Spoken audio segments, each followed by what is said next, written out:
When I was sworn in as president, I pledged to cut the deficit in half by the end of my first term. The budget I'm proposing today meets that pledge and puts us on a path to pay for what we spend by the middle of the decade. We do this in part by eliminating waste and cutting whatever spending we can do without. As a start, I've called for a freeze on annual domestic spending over the next 5 years.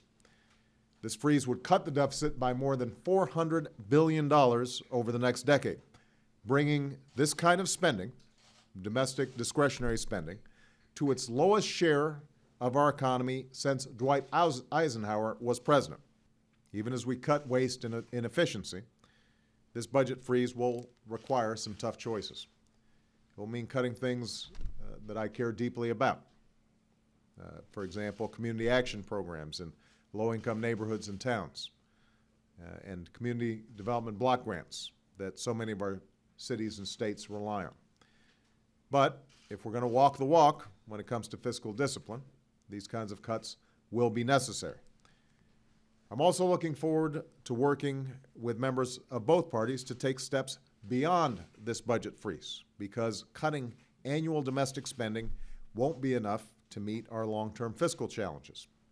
As the Bipartisan Fiscal Commission concluded, the only way to truly tackle our deficit is to cut excessive spending wherever we find it, in domestic spending, defense spending, health care spending, and spending through tax breaks and loopholes. So what we've done here is make a down payment. But there's going to be more work that needs to be done, and it's going to require Democrats and Republicans coming together to make it happen.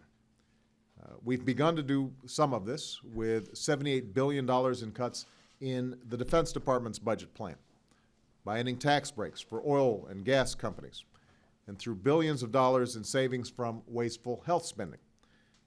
While it's absolutely essential to live within our means, while we are absolutely committed to working with Democrats and Republicans to find further savings and to look at the whole range of budget issues, we can't sacrifice our future in the process.